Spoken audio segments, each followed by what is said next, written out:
local radio show, radio music. You know, you can hear no. on a public radio. But Okay. thanks for the effort. I appreciate it. I should have put the them or something better, like a little bit more known. Yeah. Or asked you before. Okay, so guys, before we get started and ask you to introduce yourself, thank you everyone who's making the effort to be here at 12 o'clock in Brazil, 4 o'clock in Ireland, and I think it's around, what time is it in US? 11 on the East Coast, 11 a.m. Okay, 11 a.m. Not too bad, not too bad. So you got like 3 time zones here. And Jiri, please introduce yourself. Who are you? Who I am. So my job is to help Americans to travel more to Central Europe, to the Czech Republic. And I try to achieve that by working with influencers, with content creators, with, you know, people who work in new media. So my goal is to, you know, make as much great content about the Czech Republic as possible and to inspire Americans and Canadians to travel more to the Czech Republic. That's pretty cool. And before you continue, Jiri, one funny thing, I think a lot of people don't really know much about, destination marketers or people who work in the actual industry or like within the country, a tourism board or advising on the marketing for the tourism groups. And when I first met, like I usually speak to people like that in the tourism through emails or phone, but never like met them until we met in Ostrava. And initially what you think about is, okay, there's this guy in a suit, an old man in a suit that has no idea what Instagram is and will probably be very, skeptical, will won't want to do like anything a little bit crazy. And when I met you, I think you broke all these stereotypes first because you're completely like cool guy, super down to earth, but also very engaged in social. You are, you have your coffee love, passion, you have your photography, great pictures on Instagram, by the way. Thank you. But then you were like super open to talking to everyone, joined us, we had the video that we did together and it wasn't like, oh, I need to get authorization for the authorities and then make sure that I use the right. It's not. No. And tell me, is it normal or you were the odd man out here? I don't know. It's hard to say. Like, I do have a lot of colleagues who are more of a traditional destination marketers, people who have been in the business for way longer than I was. So I have been in the business for like 6 years. Some other people have done this for the whole life, 20 plus years. But yeah, there is, a bunch of cool tourism board people that are young and savvy and they understand the digital world and they get what it takes to produce good content on Instagram or YouTube. But I still like to think that we are in a minority. Still, there's not, as many of us as there should be probably. But just to, explain this to your audience, so every single country in the world, almost every single country in the world has an organization like ours, which is trying to promote the country the best way they can abroad in order to bring more visitors, because the more visitors means more money, more income for the country, for the local businesses, and that's why governments hire people like me and my colleagues. Yeah, that's really good to know because, again, some people may think, oh, I need to talk only with the actual brands, but sometimes the destination is just as interested in doing something, and maybe they want to hear something, some creative ideas to do something, right? I know you're pretty creative because I've seen like the opportunities that come up usually for the Czech Republic are usually a little bit out of the normal. The normal ones tend to be the very boring, fun trips, and yours tend to be a little bit nicer. And tell me more, because we were mentioning about like this influencer marketing world, and you are dealing directly with influencers. So tell me more about like what you actually do with influencers, and we're gonna get into the discussion and the big question: will it survive? Okay, where to start? So I have started working with influencers, even though it's a little painful to say influencers. I hate this word, oh my God. Like every time. I like to say content creators, people who create content. So I have worked with such people like, yourself. I consider you a content creator and also an influencer because you have a very specific niche. So I've worked with people like you for the past 4 years. That actually started when I came to the US in 2015, and it was our main mission to make the accounts of the Czech Republic on Instagram, Twitter, and Facebook, more visible, get more engagement, get more interaction. But when we looked at our photo bank or our videos, everything looked very corporate, very picture perfect, very staged. And my goal was to create content which is more relevant to normal people. Content that speaks their voice, content that they can relate to. And I don't know, in 2015, the influencer marketing as we know it now was still a little, not quite as big as it's now. It hasn't exploded as much as in 2017 or 18 when, you have these like big influencer conferences across every single continent, and people coming to those conferences and learning how to be an influencer. I don't know if that makes sense, but influencers have always been with us, even before the internet. Celebrities and like sportsmen and sportswomen, etc. But then with the internet boom, we started to see more people online, people creating engaging videos and telling stories. But what we see in the recent years is lots of people trying to figure out how to become an influencer. Mm-hmm. And I don't know if you should dedicate your life or your life goals into becoming an influencer. I think you should always start doing something, as a passion. Find your niche. For example, do you like surfing? Let's go to all the beaches there are around the world, create amazing content, and maybe you will be an influencer to someone. But I'm very opposed to what is happening now. Like people trying to become influencers.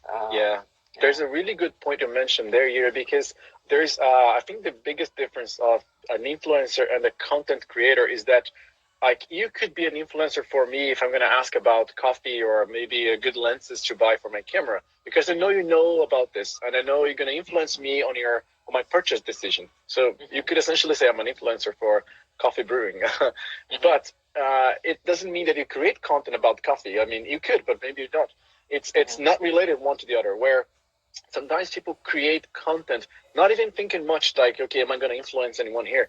But because the quality of your content, because the consistency, because of how passionate you are about what you're doing, you essentially will influence people. And then that's, I think, when the magic happens, when you're not even thinking about it, but then suddenly like a lot of people are actually, following what you're saying, like, everyone is now coming to Ireland because they've seen my blog or anything like that. So it becomes a thing. It's not like a plan, as I said, it's not a life goal, right? Yeah, exactly. So, sorry, go on. No, I mean, I think that the best influencers there are, they started, this as a hobby, really. Yeah. Like they didn't know they will, like, their channels will explode one day and will attract so many people. Most of the people who are big and really influential, they didn't have this as a life goal. That's my opinion. Yeah, and I love that, because I'm taking some notes here for questions I want to ask you at the end. But there was so you brought this very good. I love the topic and the way you brought it, which is, will the influencer marketing survive? And I'm going to say influencer marketing, exactly what we're talking about. And you said that you're seeing like the growth, like it's going to a point where it's just insanely big. It's like it's a market that there's a market for influencers itself. There are people doing courses on how to become influencers, even, which I find quite interesting. That I don't know what do they teach there, because it's a bit insane to me. So what's your, I mean, give me like your opinion on what's going on. What's your, like, as a, someone from the other side seeing that happening, but also like someone who creates content. Mm-hmm. What do you think is happening now, and will it survive? Sure. So the reason why I mentioned it was that you needed a captivating topic of this, live chat. And Yes. 2 months ago, I had a talk at this conference called TravelCon in the Czech Republic, and the title of our panel was "Will Influencers Survive?" And there were some really interesting points from the people who were on the panel. I moderated the panel, so I thought let's use it again and see if people are interested.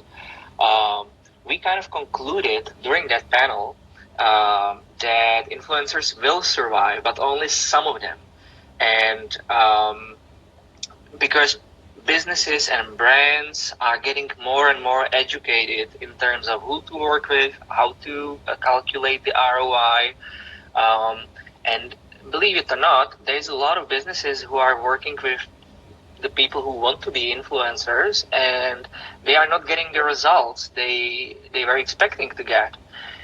And that means that people who are not legit will be getting less opportunities to make money and to make it a full-time occupation, a full-time job.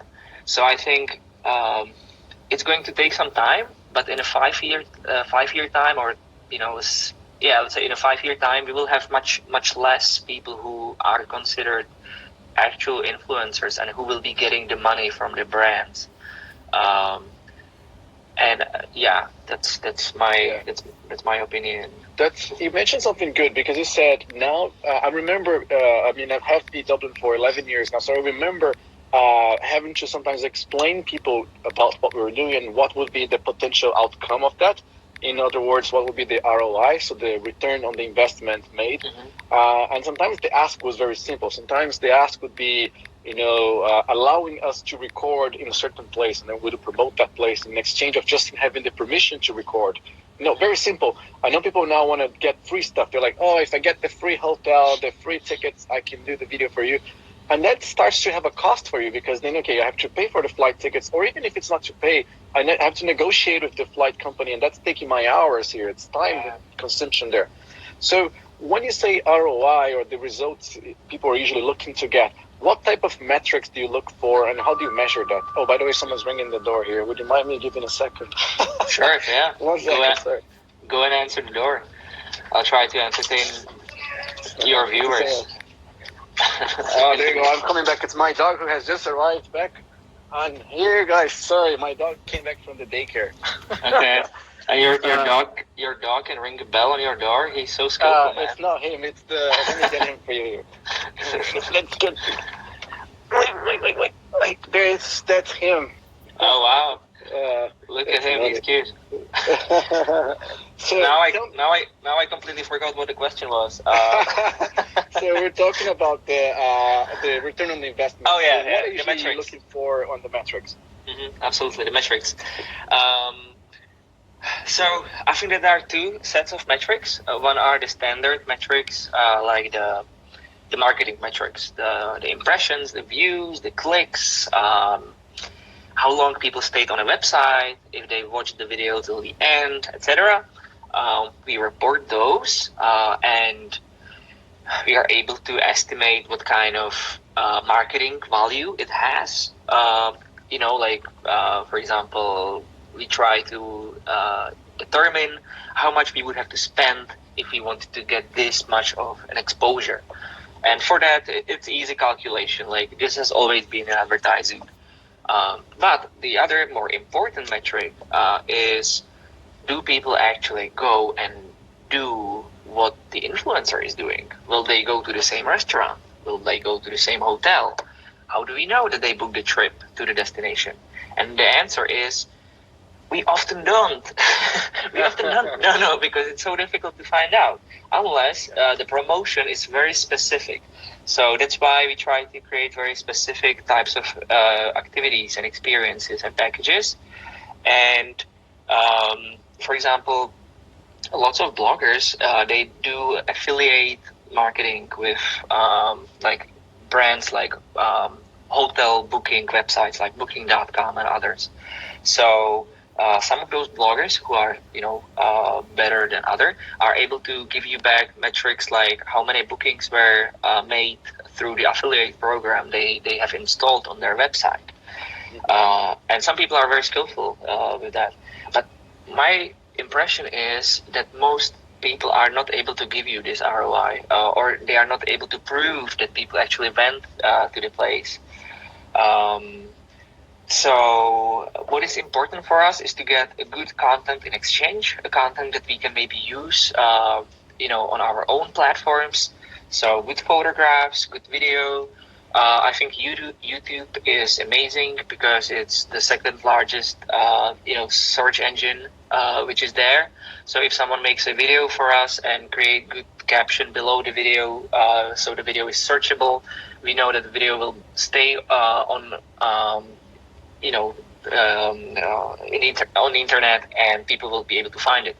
The same goes for blogs, because when somebody writes an article about, let's say, Ostrava, the place where you've been, and someone comes to the Czech Republic a year later and is typing into Google best things to do in the Czech Republic, chances are not only Prague will pop up, but also Ostrava and other places that were visited by bloggers.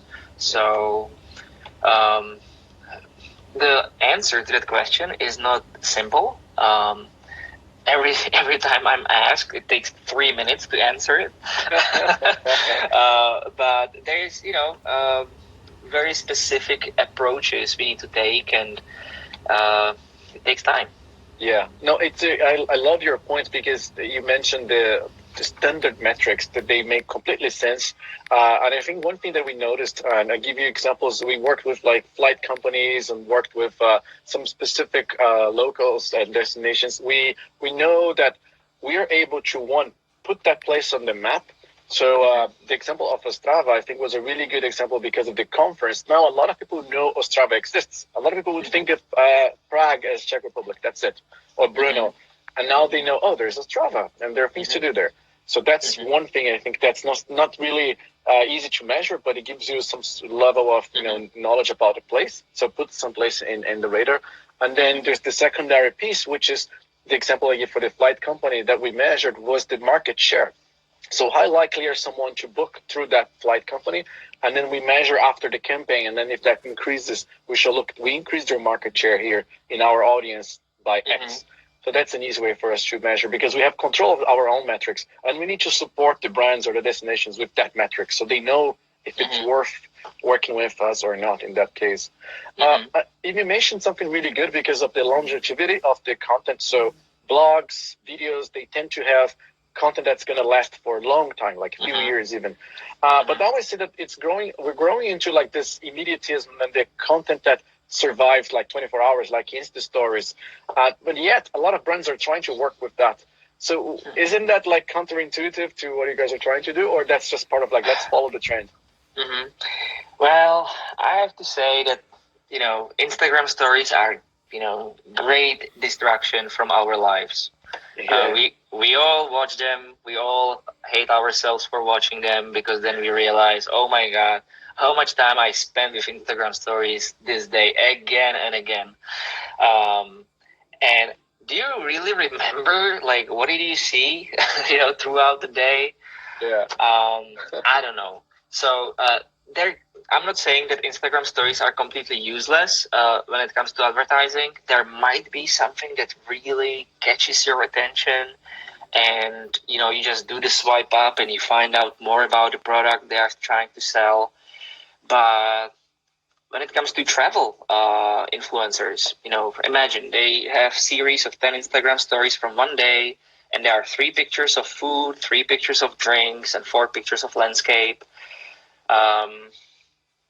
What is going to create is a nice brand awareness. People who are watching it, they will be like, oh, my favorite blogger is having a good time in the Czech Republic. Maybe Czech Republic is something I can consider for my next trip. But I'm not going to remember what I saw on Instagram stories. So That's why, for example, when I get a rate card from bloggers and they tell me like, yeah, we're gonna charge you for daily Instagram stories $200, I'm like, yeah, oh, I don't know. Yeah. Like even with 10,000 people watching the stories, I don't know. Really, it's hard to prove the ROI. Yeah, it's a good point. I learned something new recently, which is kind of like it's a very interesting thing. It's very immediate, but it's people use the stories to search like on immediate terms what's going on at that place. So let's say that I want to go to the beach like down south here in Dublin, and I'm not sure if it's going to be good. I check these stories from the last few minutes to see what's going on there on the location. So I look for the location itself to see what's going on there.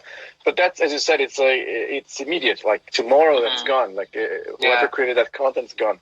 So it's really hard to actually make something that's relevant. That should be addition to probably more that's happening. Right? True. Like you can save the stories to the highlights and then like keep them on your profile. I haven't read any reports on how many views people are getting on average from the highlights. That could be interesting to find out if the highlights actually make sense. Sometimes, like if the highlights are well organized, I might go, look into them and see like what people were up to. But the short-term content is for entertainment mostly, and the selling is hard. Unless you do it like continuously, like repeatedly all the time. Yeah. I like that, and I know like we're like don't want to stay like and keep you holding here for too long. I want to kind of share like some. You can be like very quick answers. Some things that some people may think it's true, or they may be a myth. So the first thing is it a true or is it a myth that I can approach a tourism board? I can approach Yuri and send a proposal to you. It's truth. Yeah, you can do it. Okay, that's good. So they were like, "Oh my God, I can only send that to brands. You can actually send directly to you." Yeah. The second thing is, does it matter if someone creates like a cinematic production, like it's amazing, the best cameras? Will it matter to you as much as someone creating something that's very authentic, or it doesn't? The quality is secondary to that point. What comes first? Quality comes first, I think, because even authentic content from a perspective of a vlogger, for example, like using a handheld camera and like walking the streets and talking, that can be very entertaining if the video is edited together with some nice shots and it's captivating. The music is good. So I think quality is very important no matter what. And sometimes, and I think that's something we didn't talk about, is how it's possible that some influencers have so many followers, but their content is so terrible. Yes. And that's another topic, fake followers, etc. But for me personally, if somebody is approaching me, I look at their content first, then I look at their numbers. Yeah. That's really good to know. There's a question that came from Kenneth, and I know he was with us in the live before as well. He was at TVX as well. He asks, what do you look for in an influencer or content creator? I think, great content, authentic content, good story, good story to tell. The pitch must be, spot on. Not just, I've never been to Prague. Can I come? That's not gonna, work. That's the first things, and then also we have to click personalize. So I need to know that the person is honest, is genuine, is not going to put me through hell when booking the trip. Things like that. That's good to know. A question that somehow related to what we're talking about on the quality and kind of relates to engagement and the metrics. A question that came from Caroline is asking, does a micro influencer have a better ROI because they may achieve higher engagement? And I'd say very likely charge you less or even not even charge. I strongly agree with that opinion, and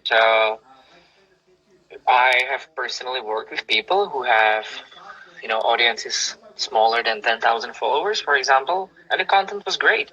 And giving someone an opportunity to create a content for a brand when they are not as big is also, very beneficial, because they will usually over deliver. They will be very focused. They will just make a good job. And yeah, many micro influencers have better engagement than the big ones. So I like to work with micro influencers.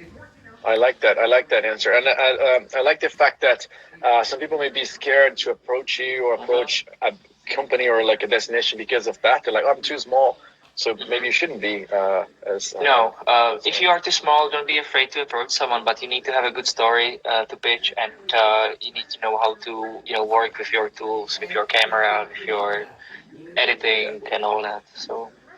Very good. So Yuri, I want to give you like some 1 minute, 2 minutes left here to tell about like where can people find you? What have you been doing apart from like you can talk about your coffee business, your photographies, whatever you've been doing as well, and how can people find you? And maybe some advice, some final piece of advice for people who are building content online and trying to build their reputation and get their deals done. What could they do? Sure. So you can connect with me via Instagram, Twitter, or Facebook. I use the same handle everywhere. It's my first and last name. You see it here in the live video. I have lived in the US for the past 4 years. September will be my 4th year in the US. And besides working for the tourism board, I really fell in love with my passion for photography, which I started before coming to New York. But here I kind of like brought it to another level. So I was also working partially as a photographer for like street photos, product photos, portraits, and all that. That's really fun thing to do. I like traveling and cycling. I'm crazy. I'm putting myself in danger every day and cycling in New York. My girlfriend is getting crazy when every time I go on a bike. But I just love it. So if you anytime come to New York and need any tips on where to go cycling or hiking, or where to get a good coffee, I'm here for you. Just recently we released a video on 6 best coffee shops in Brooklyn with my friends from the European Coffee Trip, which is a YouTube channel. They came and visited me, and I showed them around. So yeah, I just travel, bike, and coffee. That's what I do, and what's my passion. The Bohemian Coffee House is the name of the brand that we have with my dad back in the Czech Republic. So if you ever come to the Czech Republic and want to do some hiking in the north, in the region called Bohemian Switzerland, come over. We'll show you around, and you can have a coffee as well. Nice. That's very nice. Any piece of advice for people who are like we mentioned like a lot of things about content creators, but maybe some like, okay, if there's one thing you should focus on, that's the thing I would advise you. Yeah. I've been to many travel conferences. And for me, the main, I would say, lesson learned was you really need to find your niche. Just one passion that you have, and if you want to share your passion with some other people, just work on this. Be honest. Work hard. Don't cheat. Don't buy fake followers. And hopefully, a year or maybe 2 years later, you will succeed. Also, the learning curve and the curve of becoming successful is not so short. So, for example, if you are not getting as much traffic within the first 6 months, don't go into panic. Nothing's going on. Work harder, publish more, take more trips, and everyone agrees that they usually have their breakthrough after 2 years of being out there. So yeah, that's really good, and I like to hear that, because some people may be concerned because everything is so immediate now that they're like, oh, I'm not seeing results. It will come. It will eventually come if you're performing and you constantly posting and creating information. Yeah. Exactly. That's very nice. Thank you so much, Eddie, for your time. I know we took your off your work schedule there today in your cycling schedule. So thanks again for that. We hopefully see you again somewhere in the world. Hopefully in Czech Republic, if not somewhere else. Absolutely. Thanks again. Yeah. Thanks for having me, and looking forward to connecting in person. It was always great to see you in person. So thanks, man. Thanks so much. Have a great day. All right. Thank you, everyone, for being here. See you guys. See you. Bye. Take care.